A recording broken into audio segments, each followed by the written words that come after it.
बहुत समय पहले की बात है। एक गांव में एक बुद्धिमान और आदरणीय बौद्ध भिक्षु रहते थे जिनका नाम वसुधामा था। वे अपने ज्ञान और करुणा के लिए पूरे गांव में प्रसिद्ध थे। वसुधामा हमेशा लोगों को जीवन की सच्चाई और शब्दों की शक्ति के बारे में सिखाते रहते थे। उस गांव में एक युवक था जो अपनी कड़वी और कठोर बातों के लिए प्रसिद्ध था।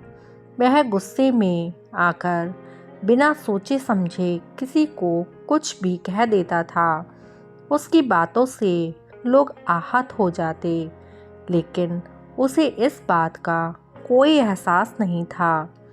वसुधामा को जब इस बात का पता चला तो उन्होंने उस युवक को अपने आश्रम में बुलाया। उस युवक के आने पर वसुधामा ने उससे मुस्कुराते हुए कहा, बेटा, मैं तुम्हें एक कहानी सुनाना चाहता हूँ। युवक ने सिर हिलाकर कहा, हाँ गुरुजी, बताएं। वसुधामा ने कहा, बहुत समय पहले की बात है। एक छोटे से गांव में एक किसान रहता था। वह बहुत मेहनती और ईमानदार था। एक बार उसके साथ एक छोटी सी घटना घट गई जिससे उसका पूरा जीवन बदल गया। अब वह युवक उत्सुकता से उन बौद्ध भिक्षु की ओर देखने लगा। वसुधामा ने आगे कहा, एक दिन किसान अपने खेत में काम कर रहा था। तभी एक राहगीर वहां से गुजरा। वह थका हुआ था। उसने किसान के खेत में लगे आम के पेड़ से आम तोड़कर खाए और वहीं पेड़ की छांव में आराम करने लगा। किसान राहगीर को अपने खेत में देखकर अपशब्द कहने लगा। जाते जाते राहगीर ने किसान से कहा, तुम्हारे शब्दों का असर तुम्हारे ही ऊपर होगा। किसान को यह बात बहुत बुरी लगी, लेकिन उसने इसे गंभीरता से नहीं लिया। समय बीतता गया और किसान की फसल धीरे धीरे खराब होने लगी। किसान बहुत परेशान हो गया। उसने सोचा, यह सब उस राहगीर के श्राप की वजह से हो रहा है। अब वह उस राहगीर को ढूंढने निकल पड़ा। कई दिनों की यात्रा के बाद किसान ने उस राहगीर को ढूंढ निकाला और उससे माफ़ी मांगी। राहगीर ने मुस्कुराते हुए कहा, मेरा श्राप नहीं, बल्कि तुम्हारे शब्द ही इसकी वजह है।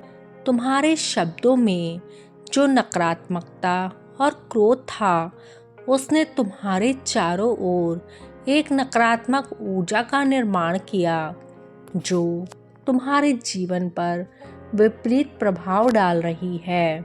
किसान को समझ में आ गया कि उसके शब्दों का कितना बड़ा प्रभाव हो सकता है। उसने राहगीर से माफ़ी मांगी और अपने शब्दों को सोच समझकर बोलने का वचन दिया।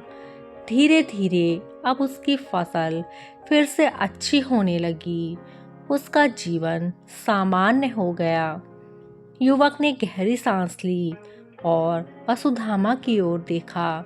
गुरुजी, आप क्या कहना चाहते हैं कि मेरे शब्दों का भी ऐसा ही प्रभाव हो सकता है?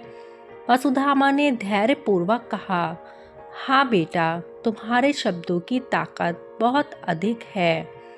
वे न केवल दूसरों को प्रभावित करते हैं, बल्कि तुम्हारे जीवन पर भी गहरा प्रभाव डालते हैं।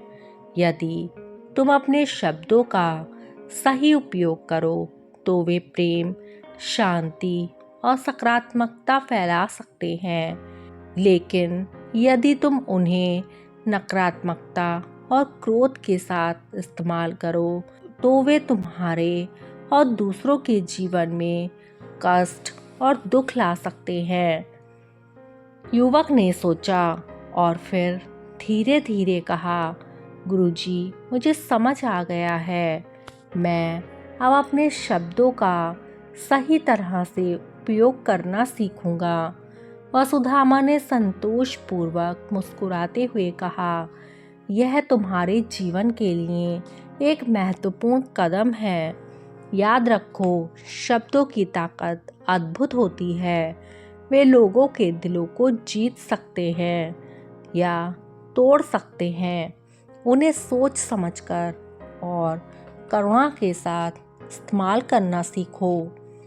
अब युवक ने भिक्षु के पैर छूकर आशीर्वाद लिया और संकल्प किया कि वह अपने शब्दों का हमेशा ध्यान रखेगा।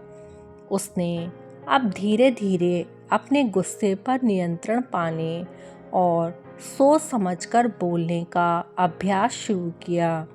इससे उसकी ज़िंदगी में भी बदलाव आने लगा। उसके सबके साथ संबंध सुधरने लगे। लोग उसे सम्मान और प्रेम देने लगे।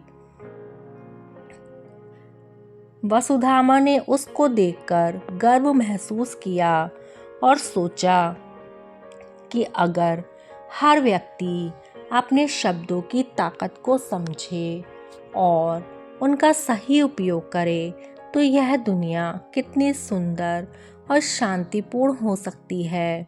शब्दों की ताकत को पहचानकर उस युवक ने अपने जीवन को सकारात्मक दिशा में बदल लिया और एक नई शुरुआत की।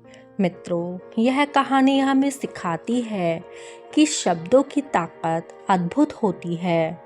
सही शब्द सही समय पर बोले जाएं तो वे जादू का काम करते हैं।